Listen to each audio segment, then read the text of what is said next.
Hello friends, welcome to Thenmozhi vlogs. இன்றைக்கி நம்ம செய்ய போகிறது பார்த்திங்கன்னா சோயா ஜங்க்ஸ் தாங்க செய்ய போகிறோம். இதில் வந்து என்ன ஸ்பெஷல் அப்படின்னு பார்த்திங்கன்னா இந்த பாத்திரம் தான் ஸ்பெஷல்.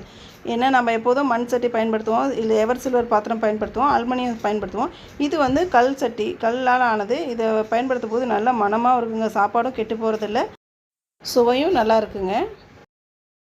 இது இப்போ வந்து நம்ம சோயா ஜங்க்ஸ்க்கு வந்து என்ன பண்ணுறோன்னா எண்ணெய் ஊற்றி கடுகு, கருவேப்பிலை, வெங்காயம், இஞ்சி பூண்டு பேஸ்ட்டு இதெல்லாமே போட்டுக்கலாம். நல்லா அது பொன்னிறமாக வதங்கினதுக்கு அப்புறமா அதில் கரம் மசாலா பொடி கொஞ்சம் தூவிட்டு ஒரு பெரிய சைஸ் குடமிளகா போட்டுங்க, ஒரு உருளைக்கிழங்கு பெரிய சைஸ், இது ரெண்டுமே போட்டுட்டேன்.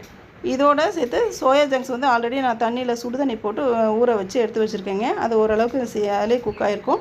இப்போ அதை ரெண்டாக கட் பண்ணி போட்டுட்டு மல்லித்தூள், மிளகாய்த்தூள், மஞ்சத்தூள், உப்புத்தூள் இதை மட்டும் போட்டாச்சு. இப்போ கொஞ்சமாக தண்ணீர் விட்டுட்டு மூடி போட்டு மூடி வச்சுருங்க. ஒரு 10 நிமிஷத்தில் குக் ஆகிடுங்க. கல் பாத்திரம் அப்படிங்கிறதுனால சிம்மில் வச்சு நம்ம பயன்படுத்தலாங்க. சீக்கிரமாக சூடாகிடுது, சீக்கிரமாக குக்கிங்கும் முடிஞ்சிடுது. பாருங்கள், இப்போ நான் தண்ணியை விட்டுட்டு மூடி வச்சுட்டேன் அப்படின்னா ஒரு 10 நிமிஷத்தில் மல்லித்தூவி இறக்கிடலாம். அந்தளவுக்கு குக் ஆகிடுச்சு. ஓகே, வீடியோ பிடிச்சிருந்தால் லைக், ஷேர், கமெண்ட் பண்ணுங்கள். தேங்க்ஸ் ஃபார் வாட்சிங்.